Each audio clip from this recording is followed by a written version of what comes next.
Hello YouTube, it's DIY Bry back with another video. I've changed my name a few times, but there was already that one DIY guy, so I decided to land on DIY Bry because my name is Brian. Hey, in this video we're going to talk about GFCI outlets and the difference between line and load. So hey, stay tuned. Do you want to know what will make my life better and yours? Subscribe. Hello and welcome back to my channel. This video today will be short and sweet. We're explaining the difference between load and line on a GFCI outlet. Line is for the power coming in to the outlet. Load is going out of the outlet. You can think of the O in load meaning out and the I in line meaning in. You can see here in front of me is my GFCI outlet. And each of these is going to be very similar to the next. Some, when you open the box, will have a piece of yellow tape covering the load side. This one did not, but it's kind of covering that load as a do not start with this side kind of a warning, if you will. That's because the line side is meant for the power coming in to the outlet from your power source. In this case, the power breaker in your home.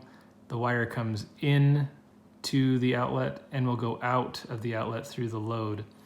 The load is intended for attaching additional outlets to this particular GFCI. For example, in your kitchen, you do not have to have a GFCI in every single outlet because you can attach other outlets to the load part. And any outlet you attach to the load of this GFCI outlet here will be GFCI protected. That way, if water gets into one of them, it will be GFCI rated for every single outlet that's connected to the load. So again, short and simple is line is for the power coming in to the terminal. Load is for the power going out of the terminal. One more thing I'd like to mention is the screws here. Now there is debate between people on forums and on YouTube. Everybody seems to have a different opinion. Some say that it's best to wrap the wire around this screw because it'll have the most metal-to-metal contact and it'll be more secure. Some say that putting the wires in through these holes and then tightening the screw is more of a faulty way to wire these. Now, I did previously wrap the wires around the screw, and this GFCI outlet made it particularly hard to wrap the wire around. Now, others say that particularly on a GFCI outlet that you should run it into the back because it's going to be more secure that way through a GFCI outlet.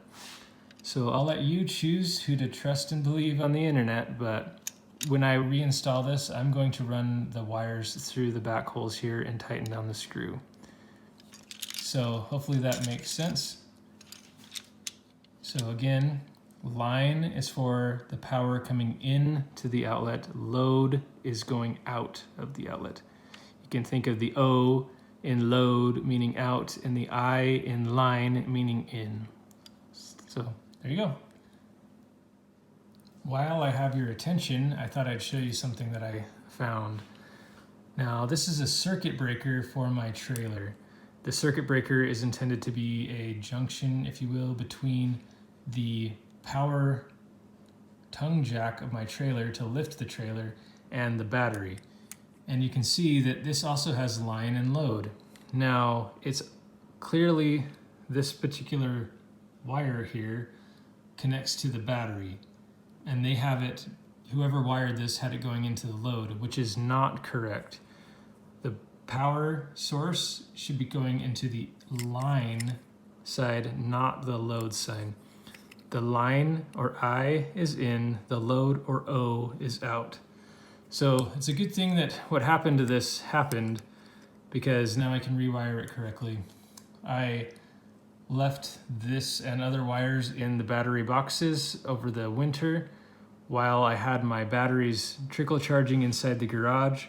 And what happened is the battery boxes filled up with water and this circuit breaker was just drenched. It was had been sitting in for water for who knows how many weeks before I went to try to reinstall the battery, and this is how I came across this issue. So this circuit breaker needs replacing, as you can totally tell, but this wire is meant to connect to the battery of the trailer, and it comes into the circuit breaker, and it should have been coming in to the line side, not the load side. So this is an example of incorrect wiring. So I'll be fixing that maybe in another video. Thanks for watching. Subscribe.